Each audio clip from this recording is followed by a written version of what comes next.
All right, welcome to Let's Play Hockey Podcast. We are joined by Tom Holler, Regional Scout for the Red Line Report in the USHL. It's just me, Bryan Zollman, publisher, editor of Let's Play Hockey, and Mr. Holler here. No Brian Bonin tonight. He's a busy boy. His nights and weekends have been pretty gobbled up, but um, we're just going to go dynamic duo tonight. And we want to talk. We got the draft coming up here in a couple days. Obviously, the free agent market kicks off here July 1. So a lot of NHL type news happening here, now that the Stanley Cup has finally ended. Obviously, our Wild didn't get as far as we wanted them to. I was not surprised Carolina got to the finals. I was surprised Vegas got there. I was not surprised that Carolina beat Vegas, but I had Colorado winning it all. Um, Same. but I think the window is open and Billy G, Tom, you've heard him. He said, we got a window here and we want to make sure we crack that baby all the way open. That's not just three quarters open. They haven't made, a lot of moves. Obviously, Dylan Larkin is out there. Um, sounds like Yzerman wants the world for him, which I don't blame him. He's going to try and get whatever he can get. But let's talk a little bit about that. Let's talk a little bit about the Wild situation now, tonight, pre-draft, pre-free agency. But we just signed Michael McCarron, which I thought was a good signing. I liked it. He adds depth to the center position. He adds depth to our bottom six forwards. He can play on that second line, I think, if needed. Um, what do you think of that signing, and what do you think of where the Wild are at right now? Are they in a good position to get back to where they were this year in the playoffs, but beyond further? Obviously, we got to go further. Right. I mean, in this market of all the sports, we're just so beat up and tired with, hey, we got out of the first round. Hey, look at us. Let's celebrate the fact that we did that. It was so neat, but so you got to move further ahead, right? And for the Wild, it's all about conference finals and the cup. I mean, you got to get there, but it's tough. It's hard to get there. When we were dismantled by the Avs, I think we left some wounds on the Avs, right? I think some of their guys like Makar, McKinnon, I'm forgetting another fella, but they were beat up and they didn't miss significant games, but they missed games. And McKinnon was not 100%. I bet he was about 70% those last 2, 3 games against Vegas. Um, and Vegas caught fire. Their goalie got hot. They were on the Torts bandwagon. Um, the Wild, we're still a ways away.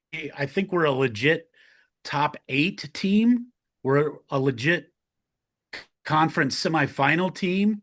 And if we had perfect health and a hot goalie, yeah, I think we could make a conference final, but that's everything going your way, right? Everything. So we're still, I think, some third, fourth line depth, third pair D. So let's say there's 3 players right there, and we're still that 1C stud 1C away. So I think we're still 4 players away, to be honest. And it's going to be tough to get there this year with the cap. I mean, I've got us at 9.49 available cap as of today and up until the draft. And if we don't make any moves or sign anybody, I've got us at 9.49. So call it 9.5 mil in cap space. Um, so I think, they've got to replenish some depth. We're seeing a couple guys leave, like Marcus Johansson. I think I'm He not going to miss him that replaceable, much. obviously.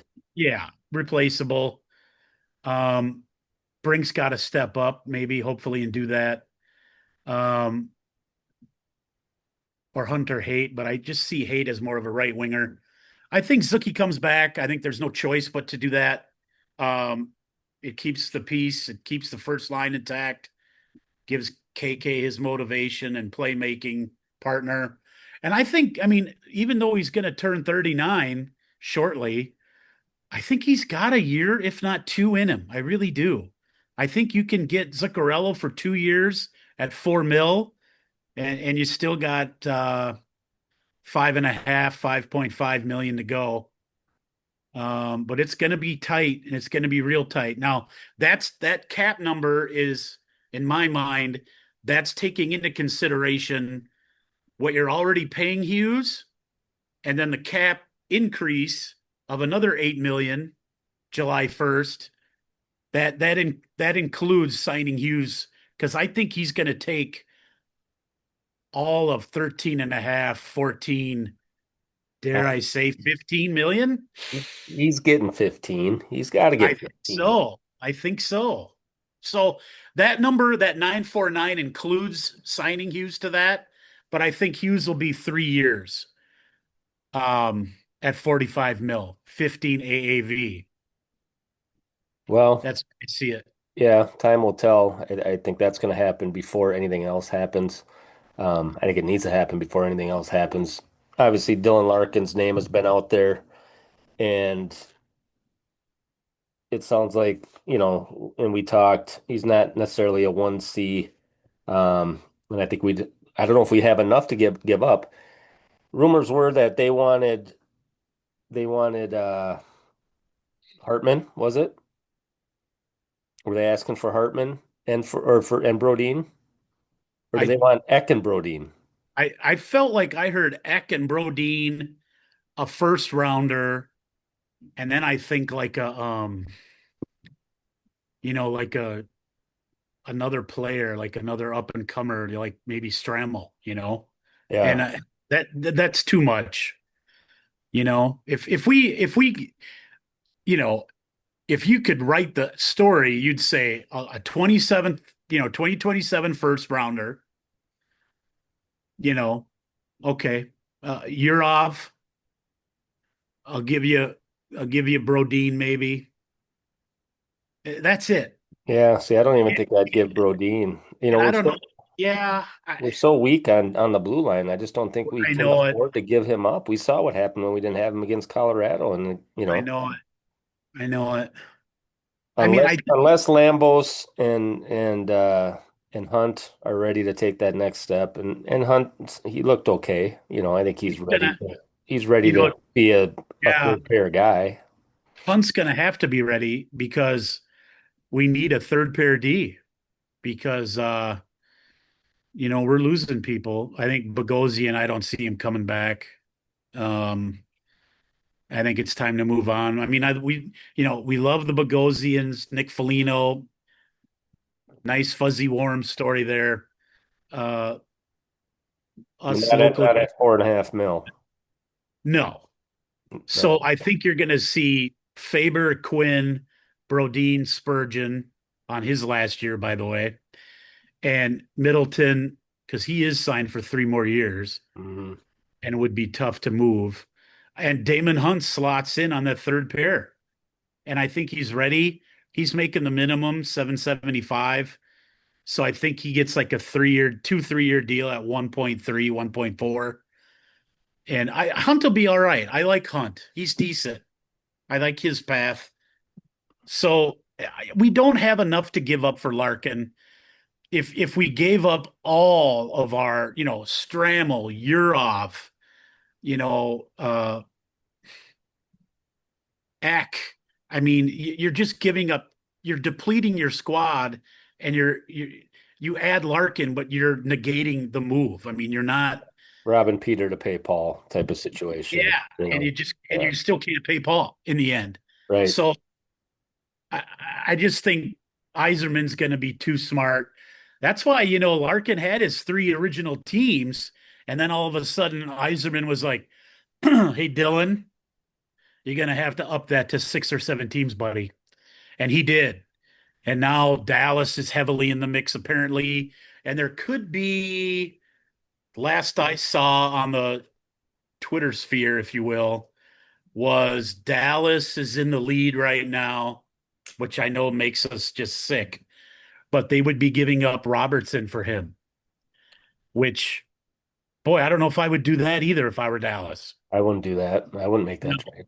I wouldn't either. So, That's almost a wash. I yeah, think, yeah, no, I wouldn't do it. I think yeah. Robert's better than And we Larkin. like Larkin. He's a great player, Yeah. but it's just too much. I mean, look what Ottawa got in return from Florida, but Florida's in that sweet spot of we've got a ton of veterans. They're all signed for 3 to 4 more years, if you can believe it. They're getting close to signing Vasilevsky to a new deal to get the last 2 years out of him that he'll be decent. But they gave up three firsts Well, and yeah, that's just the going rate. two, right? There's a few teams that have, the window that Billy G is talking about. And when you're in that window, you're not going to trade the players that are going to help you win. You're going to trade players that you don't need right now. And Right. those are draft picks. So we don't And have a that's ton where, to give away there, but we got, Stramel, um, right. you know, But I think when I look at the team and I look on paper, when you look at who's on the team right now, and you put Zuki in there, you put Quinn in there, and you map out those lines on paper. I mean, I'm the guy that has to write it out. Call me old school, but when I write it, see it, I remember it better.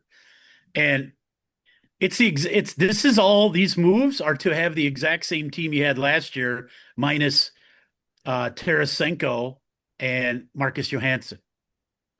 So it's like we have to do this and get creative because KK's numbers go up, Quinn's numbers double.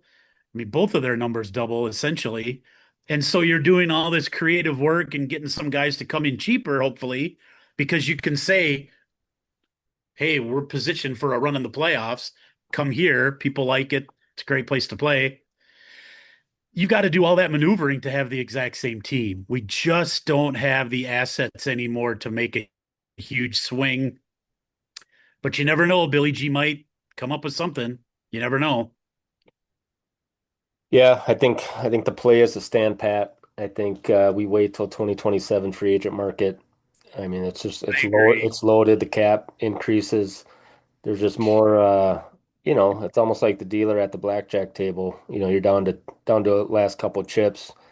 He's going to throw you another stack. We're going to get another stack of chips here in cap space and a bigger pot to play with here in 2027. So I think the McCarron signing solidifies us a little bit. I think, like I said, I think the contract is too long, um, but I like the dollar amount on it. Uh, but I think he proved himself in the playoffs. We can't give up Wallstead. Gus's contract is going and his injury is going to hamstring us from dealing him. You know, so we just without giving up, an Eck or a Brodeen, which we can't do. We just can't do it. I don't see us making a big splash here in the free agent market. I don't think we can. Agreed. And And I it, don't think we should. yeah. And that, as we discussed before we hit record, it's like that free agent market this year. So July 1st to 26 here, it's thinning already right before our eyes, right? Even with, restricted free agents, Kachuk, um, who's the boy in St. Louis, Cairo just moved to Washington. And, here's an interesting move. And here's a teaser on the draft. The San Jose Sharks traded a couple depth players and I think one in their system, and William Eklund, their left wing, who, he's a 50, 55, scratching 60 points guy on that building young forward heavy team in San Jose. They traded him to Ottawa and they give up Eklund as a left wing in Ottawa. I think you can just put it down right now. After McKenna goes one to Toronto, I think that move opens up the door for San Jose to take my favorite player in the draft out of Sweden, the left winger, Ivar Stenberg. I mean, this kid is a relentless piranha, two-way player, playmaker, sits net front, 5'11", 180, but he plays 6'2", 210. Yeah, I And he thought he was makes one of the better it. players in the World Juniors. He's dynamite. And I think moving Eklund is we're taking Stenberg to replace him. That's my gut. We'll see. Well, we will see, and I think we got to treat the free agent market as with Hughes almost being a free agent. I mean, you got to sign That's him. it. That's it. That's our task. That's the guy who's an RFA right now that you don't want to not have signed. And I think it's a 3-year deal, which is fine because you're getting 4 years. He's under contract for this next year. That's year one, basically, right? And then you sign him for three, you're getting 4 years out of him. And at which point he'll only be 30 at that point. And you go from there. I don't think you want 8 years of Quinn, and I know that he doesn't want 8 years. I think it's let's see where we're at and let's see how we build this. And he's gonna, see where his brothers are because now it's a family thing, right? Now it's a family affair. Look at the Kachucks. Um, but yeah, and the goalie thing, that's another area here. We don't have anything to give up because, as you said, Wally. Gus is out until they say now early to mid-November. And the season adds 2 games this year, goes to 82 from 82 to 84 games. I mean, you're going to be 20 games into the season, maybe not 20, but 16 games because Yeah. it starts so much earlier now. So you get to mid-November, you're looking at a fourth year season being in the books. Who's the number two behind Pink Floyd? I, No clue. I, Levi is apparently done with the Wild, and he's done with us. Cal Peterson, Chase Woodsky from Red Deer, draft pick about 2, 3 years ago. Young kid, he's in Iowa. He's not ready for the show. So, yeah, we need to stay pat, be conservative, sign Quinn, let the season unfold. Let's see Yurov's development. Does Strammel make the show? Does he stay in Iowa? Does he develop? Hunter Haight, Riley Height, guys like that. Where are we? Let's see what they got and see where your bargaining chips are come the trade deadline during the season next year, which is what, mid late Feb. Um, Yeah, if they and can as you, nab another McCarron like they did this year, and that yeah, might be perfect, yeah, right? or someone that just fits Yeah. where he kind Yep. of fit in this year, might be a And D-man that we go out and get. yeah, yeah, that would be good. And then to touch on next year, July 1st of 27, and it's hard in this again, it's hard with the Wild to keep next year, but July 1st of 27, the Wild are projected after signing Quinn Hughes to a new deal, the Wild have a projected cap space availability 45 million. Now we got some moves to make. Keep your first round pick next year and the one in 2028. You have no seconds for 3 years, by the way. So be conservative, stay pat, develop the young kids. Let's regroup for next summer when you've got some real cap to maneuver. Yep, agreed. Agreed. Well, let's talk draft a little bit. You wrote an article about how there's, really no franchise elites, although some might argue that Gavin McKenna is going to be, I don't think he's not a Celebrini, he's not a Bedard, I mean, time will tell what he's going to bring to the table, um, but local depth, you said you liked, and I'm just going to run down a couple players here. Obviously, the USA national team has a couple that are ranked pretty high. We haven't had a chance to watch these kids play high school because they really haven't, but Wyatt Cullen and Victor Plant. Um, what are your thoughts on those two guys? Wyatt is projected to be a possible first rounder. Last year we had, Mason West was kind of a surprise high school guy. Cullen's only 17. He's not going to be 18 until September. Yep. Um, Yep. Yeah. West was a August birthday too, I believe. Um, Wyatt Cullen carves up the ice. He carves space for himself. He's gotten very confident. He sprouted 6 inches in the last 2 years. Um, and so he got his size under him. His legs were always there. Great vision, great playmaker, bloodlines. excellent coaching throughout his career. Um, I think he's a late first round pick. Somebody might scoop him up in the late teens, 18, 19, but I think he's a 22 to 32 pick. And with that means the upper echelon of the league. That means the top 10 teams, and he gets picked and spends a year in development or whatnot, or two. I think he's a perfect second, third line guy in 2, 3 years. Smart player, good pick. Um, who was the other kid you mentioned? Victor, the young plant from Victor Plant. Hermantown. Yeah, Yes. I think he's the last of the Plant brothers, right? correct. At least this trio of brothers. So he's off to UMD. Really smart player, dynamic playmaker, works hard, gritty for his size. He is a little undersized. Um, I think a late second, early third round pick on him feels about right. Okay. Unfortunately, with the Wild at 89 in the third round, I think Victor Plant's gone by then. I see him like, somewhere 68 to 78, right in there. Hmm. Extreme late second, early third, and that's a nice pick. That's a nice place to get him. If you got a team that needs a guy like that, he's kind of, I hate to draw comparisons of a young kid who hasn't been picked to a kid who's only in his third year, second, third year in the league.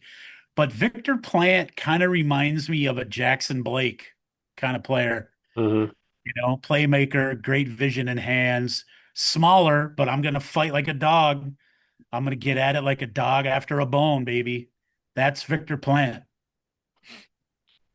And then our first high school guy, D-man, who I know you liked, and all season from Rogers, Jaden Kurtz. Where do you Jaden see him Kirk. falling? I think you have him at potential third round pick. You got the Wild, maybe might be a good choice for the Wild to If him. he's still there, right? I mean, he's He, got good size. What is he? 6'3", about 200. yeah, I think he's pushing 6'4".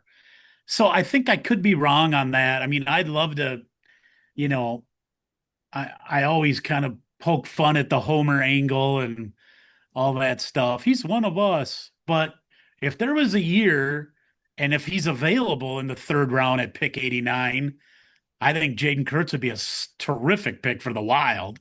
They need that position. They need that long, rangy defenseman with a lot of offensive upside. Battles in the net front very, very well. He's a good uh, pin, steer, and clear guy in one pivot. Um, I just think I could be wrong on him because I look at it like if I was the GM of a team, I would pick him here. But I felt that way about Mason West. I was like, mid to late second rounder, maybe even an early third. But people just see that size and they go, hey, we'll coach this up later, let him develop for 3 years. But we're taking that 6'4", 6'5", 200 kid. And, pro scouts, amateur scouts for pro teams around the NHL, the secret sauce is if there's a dynamic Minnesota forward, okay, let's look at that. But outside of that, the rule of thumb is if he's got size and he's a defenseman north of 694, let's go watch that kid play. Yeah. So, Well, hey, did you know that 90% of top college and pro teams use Drip Drop for fast hydration? Doctor developed and designed to create hydration shortcuts, Drip Drop is the first choice for next generation athletes. It's time to kick over that old school orange cooler and stop buying competitors that taste like medicine. Drip Drop tastes better, works faster, and it's simple as pouring a packet into your water bottle. If you head to dripdrop.com/pulltabsports, you can buy it even cheaper than Amazon with their 20% off discount. Keep your athletes and your family hydrated with Drip Drop. which I have him late third round. I think I'll be wrong there. He'll be gone, but he'd be a great addition for the Wild. But he's headed off to Wisconsin. Badgers. And you talked about that, does that matter from an NHL scout standpoint where he's going to college, where certain coaches are going to develop him better? And do certain coaches have systems that, develop forwards better or D-men better? Do you think that I plays a think it, role? I think it does. I don't think it's the number one deciding factor, but I think it's a slow burn consideration of, where is he at? Western Michigan, BC, um, Michigan, Michigan State, Mike Hastings, Wisconsin. I mean, that they're going to be taken care of and developed. That they're going to be two-way players. Um, I think it matters. Yeah, I think it gives. And if a kid's, Denver, same thing. You kind of say, hey, we picked that kid like a Riger Lorenz with the Wild. It's like, let him develop and learn the game the right way so Mm, that when he comes over, he's ready to go. But on the flip side, when teams are in programs that might have certain reputations, but yet kids are looking to leave every year or two, sometimes I think pro teams say, hey, agent for such and such kid, let's get him here and let's get him in the AHL for a year and let's handle his tutelage here versus where he's at under certain regimes at certain schools. right. Um, a couple other players here I want to talk about. Obviously Mikey Bearchild and Parker Trottier. Um, they're listed as potential fifth round picks with the national development team, the U18 team. They put up some decent numbers. Yeah, I like Burchild quite a bit. Yeah, I like Burchild quite a bit. I mean, these are kind of the run of NTDP guys. Um, Burchild's a playmaker. He's from Excelsior, would have been a Minnetonka kid, as if they needed more talent. Um, Great playmaker. You know, kind of grew into his body now. He was a little bit smaller early on in youth, but I think he's going around 6 foot, 182, 183 right now. That might be a little generous, but he's a legit pushing 6 foot and he's a legit 180 to 185, and he plays like it now. Mhm. Um, he'd be a great third, fourth round pick, no doubt about it. Parker Trottier, Edina native, grandson of Bryan, Islanders captain from yeah, back in the day and Mr. Stanley Cup, Bryan Trottier. He's always been a good player, a decent scorer. Physicality and grit's been a concern of mine for years and years. He finally ended up with a good year at the NTDP this year, after underwhelming recently before this year. Um, I'd be a little bit conservative on Parker Trottier, but fourth or fifth round, yeah, no doubt. okay. What do you know Decent. about this Kyle Heeger from Egan? Played at Shattuck and He then did. played in the WHL at Lethbridge. I gotta be honest, He I never heard of reminds. the kid. I never heard of him. He's going to Western Mich. Oh, okay. Yep, he's a good Defenseman. player, good size, rangy. He's kind of a poor man's Jaden Kurtz. He doesn't have the offensive game that Kurtz does. I don't see a ceiling. I see a pretty low ceiling with Hager on the offensive, side of things. He's rangy, he's long, he's stout, he's a grinder. Um, Fourth, fifth round pick. I thought another year at Shattuck would have benefited him and Mhm. then move on, and play a year in the Dub or the USHL or whomever. But um, he reminds me of the defenseman that left Hill Murray and went to Wisconsin recently. Um, he's been at Wisconsin the last couple years, Not and Palatichuk. now I can't. No, big kid too, Hensler? but kind of that plotting. No, Who's that? not Logan Logan Hensler. Hensler. That's it. Logan Hensler? Okay. Yes. Yeah, that's it. Solid player, but it's like this is going to be a guy who's on my third pair D in the pros. Sure. He's a Middleton type of guy, Okay. you know. Okay. Um, we got a Maple Grove kid. You mentioned him in your article that you wrote, Dylan Dean, centerman. Uh, Again, he went to the Dub and he played. Looks like he played his high school years out east in Long Island for the was it the Gulls or whoever that is? The Long Island Gulls, good program. They develop a lot of players and move them on to other leagues. But Dylan Dean is one of those, Maple Grove kids that left after I think first year Bantams. If he even maybe he left after Pee Wees. Why I'd it have seems to go like back and why look. do so many Maple He's Grove played kids? everywhere. Yeah, it seems like a lot of Maple Grove kids come up through that youth program and then they just kind of scoot. They go on to, you know, kind of fly the Do you coop. want me to answer that, or do you want me to stay quiet on that one? Maybe stay quiet on that one. They're not going to win a title, so they leave, and they know it. Oops. Well, Guess I I don't won't be know. going to any Maple Grove games. They, they were But I just in mean, the it's a thing, right? I mean, it's a thing. It's like the kids that were at Wayzata that used to leave and go to Benilde because they wanted to play in a higher paced, more dynamic offense.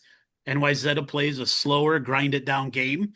It's not a knock on anybody. It's just saying this is how this is. And once open enrollment came, it opened up the floodgates, right?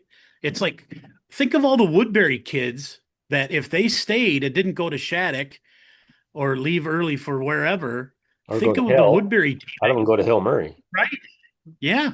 Or go to Hill, maybe some more St. Thomas kids. But if Woodbury kids stayed, that'd be a different program. Uh, they, Uh, um, I would have to say. Rosemount finally had their run this year. Today's Let's Play Hockey podcast brought to you in part by TRIA. TRIA Orthopedics is part of Health Partners, a nonprofit organization with a mission of improving health and well-being in partnership with its members, patients, and community. A leader in orthopedic, sports medicine, and physical therapy, TRIA brings together exceptional clinical and surgical expertise with world-class research and innovative programs, including the Twin Cities' first orthopedic urgent care walk-in clinic and TRIA Game Face, a premier sports performance offering. TRIA sports medicine specialists have served as official team physicians for Minnesota professional sports teams for more than 30 years. With multiple locations across the Twin Cities and western Wisconsin, TRIA provides convenient access to comprehensive care for patients of all ages and activity levels. For more information, visit tria.com.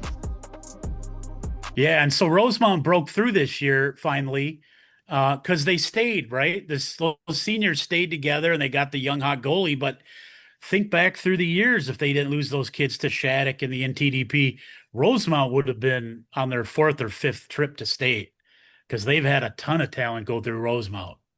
Right. Yeah, there's several youth associations that, unfortunately now with open enrollment, I think it's going to get worse. They're just feeder programs for the big dogs, and we'll see what happens here come the high school season. Who's moving where. That'll be for another pod. A couple other Yeah, names I want to throw definitely. at you. One surprise team been to state the last couple years, Andover. KJ Sauer, he's up there as a potential draft pick. Big kid who was hurt most of last year, but came on late. Helped them get to state. I know you like him as a player. What are your thoughts on him? I like him as a player. The injury really set him back quite a bit. I would be surprised, with all due respect, if he got drafted. If he did, probably seventh round, late sixth, seventh round, if that. He's Okay. got the size though, so that's always the tantalizing. If he were a defenseman, I think he'd get drafted 100%. But I think it's going to be a wait and see, and I think that maybe the best thing for him is to go to juniors and grind it out and put up some numbers and show that he's healthy and go into the draft in 2027 as a overager. Okay. And then we did an article on this kid from Green Bay. Well, he's not from Green Bay. He played last year at Green Bay. Was a first team pick for the USHL out of Eastview High School. Zach Wooten. And you talk about a late bloomer, a kid who kind of, you know, a slow burn type player. that you like to refer to him as. Tell me a little bit about him Love this. and what makes him, you know, kind of raise the eyebrows of NHL scouts because he was a virtual unknown coming out of high school. You know, um, I mean, not I wouldn't say unknown, but he certainly, wasn't a Mr. Hockey finalist, wasn't, his name wasn't being brought up with a lot of the big names, and that was a huge class that year too.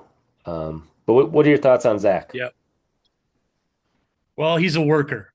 He's a two-way worker bee. He's committed to both ends of the ice. And he's one of those kids that's, as he's developed in that slow burn process, he's always been on that line of I'm not there yet. I'm not there yet. And those kids still have that burn. They have that desire. They're not overly coddled and spoiled and all the accolades. These are the kids that go and earn it and work for it. And that gets instilled in them and they keep improving. He filled out. I think he's pushing 6'2" and he's in the 200 club. Um, and he really helped Green Bay this year, fit well with them, was coached up very well by their program, and first team all USHL. But he understands that his defensive game fuels the offensive opportunities, and then when he gets those, he finishes, and he's got a great scoring balance between goals and assists. So it's a great G to A ratio. Hey folks, it's June and that means it's grilling season. There's no better place to celebrate the grilling season than Cub Foods.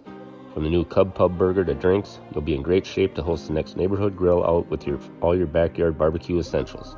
Grab your fresh produce, deli meats, party trays, and bakery all in one stop. Then swing over to the Cub Wine and Spirit store to pick up some ales, THC drinks, or other alcohol. Visit your favorite neighborhood grocery store for all your food and beverage needs, or visit Cub.com for pickup or delivery. Check out your local Cub on your next shopping trip for all your summer essentials. Shop happy.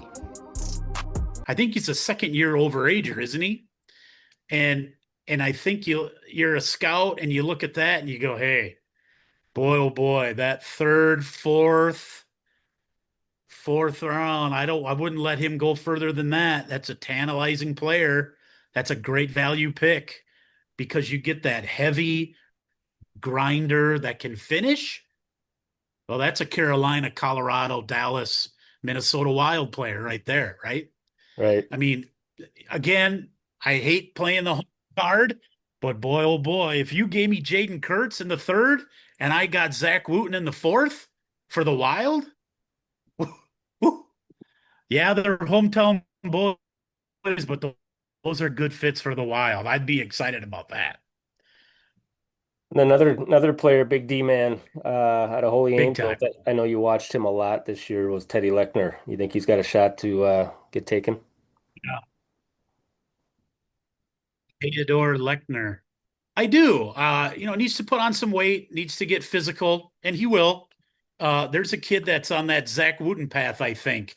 A little bit more heralded in high school and a little bit more spotlight on him for the draft.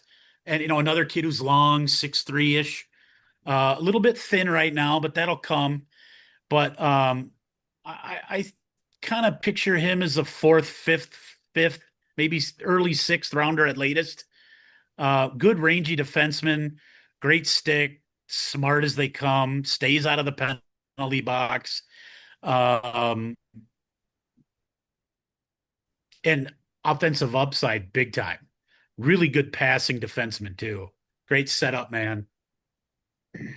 Couple names, that we don't see on NHL's list, but obviously had a big impact here in Minnesota this year. A couple Mr. Hockey finalists. Let me know what your thoughts are on their chances. You mentioned them in your article. That's one is Mr. Hockey out of Moorhead, Tyden Bergeson, and the other who you thought was right there with him, I think, and I think a lot of people did as a potential Mr. Hockey was Cole Brunshausen from St. Thomas Academy. Those two kids, maybe not don't have the size that NHL scouts are really looking for. Um, I like those two players. I know you like those two players. Are they on draft boards this week? Are teams thinking, hey, we should grab one of these kids? I think Bergeson should be. Um, I kind of see him as a late third, fourth round pick. He's 6 foot, 175 ish. So he's got decent size, not great, but decent enough. And he's just such a good skater and smart, deceptive puck movement in and out of his attacks. Um, he's got a heck of a release on his snapshot, good playmaker, you know. Uh, the right team's available. I think he's a late third, fourth round pick. He's definitely on NHL radars for the draft. Brunshausen is a wild card, 5'9", but he's built like a fire hydrant, right? He's Hmm. pushing 180 at 5'9". And I mean, the kid, when he skates, he cracks the ice, right? Hmm. He's just tenacious on D. He's got all the offensive tools, great power play kid, team leader, all of that. He checks all the boxes. I mean, he's one of my more favorite players in a couple years. But will that translate to the next level? You know, this kid, averaged over 2 points a game playing for St. Thomas, who had top eight toughest schedules in the state this last year. And I want to say that he's only had 4 penalties all year. So this kid is just a master student of the game, coach on the ice, and he's just a relentless piranha out there. One of my favorite high school kids in about 7 or 8 years, I think. Um, but will they look at his size?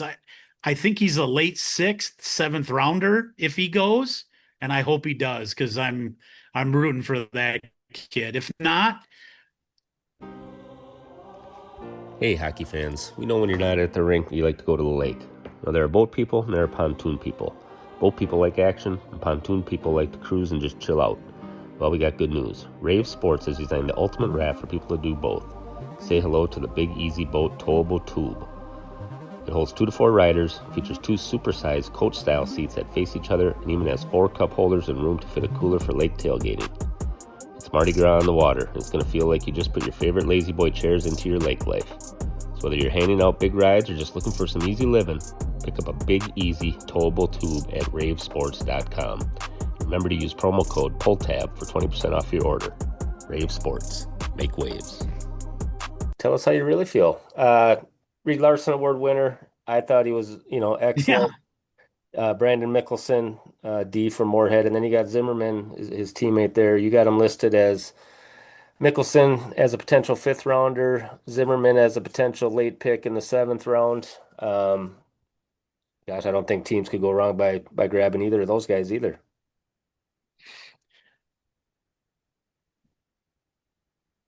no, if you get those guys late, if they're there in the late fifth, sixth, seventh round, depending on your team needs, you know, good picks, good players, smart, talented. They can skate. They got the IQ of the game. They play a two-way game, especially Mickelson. Zimmerman's a scorer, right? I mean, he'll help out on D and he'll have an active stick, but that guy's ready to release and put pucks in the net. They may be those kids that you hope the best for, you hope they get picked, but in the end, maybe it's better that they don't and they become free agents for the NHL in a couple years. Um, and maybe they slip into that. They were really great high school players. They had good college careers. Maybe that's it. But we're hopeful they get picked late. They're good players. They got the IQ and the talent. Um, I would think Mickelson a little bit more chance than Zimmerman. Yeah. Well, and then you talk about the next level. They certainly still, all these kids still have a lot to prove. They've obviously done it at the high school level, but it's a big step to play, juniors and then on to college hockey before you even think about playing in the Right, pros. And it's a right, big step. We hear a lot of kids, that right. high school stars, they go to juniors and they kind of disintegrate a little bit. You just don't hear from them much anymore. Um, and then there's guys where you don't hear, like a Wooten. You don't hear a lot about him in high school, and all of a sudden his name pops up Yeah, it's at age 20. right. So much can happen in the next Exactly. 2 years with all these kids. Yeah. But you just hope for the best for all of them. They've obviously put themselves in Yeah, position to be successful, and we hope they all are successful. So no doubt. Um, because I'm a draft wonk and a hockey nerd, yes. If you're a Minnesota Wild fan, should you be excited? make sure you check out letsplayhockey.com. Tom Holler's got his article up on his draft consensus. We got a couple other articles up. We got a feature on Zach Wooten. We talked to his high school coach at Eastview, Aaron Fulton, gave us some good tidbits on Zach and why scouts should have their eyes on him here coming Friday and Saturday in Buffalo. We will connect after the draft and we will discuss the Wild's picks and we will talk Minnesota kids who got nabbed by NHL teams. Last year there were 16 kids from Minnesota that got picked. We'll see if we get to around that area again this time around. I remember last year now we had 16 and the closest states were New York, I think had five, and Michigan. Michigan and Massachusetts I think only had three. We So had 16 last year. we had 16 last year. Wow. Yeah. Wow. Okay. New York and Illinois each had five. Anyway, it's all in my article, one of our articles here on letsplayhockey.com. We'll throw them out on Twitter and Facebook. Make sure you comment, let us know if we know what we're talking about, and let us know if you don't think we know what we're talking about. But we love the feedback either way. So, all right, Tom, good talking to you. Let's get back together here after the draft.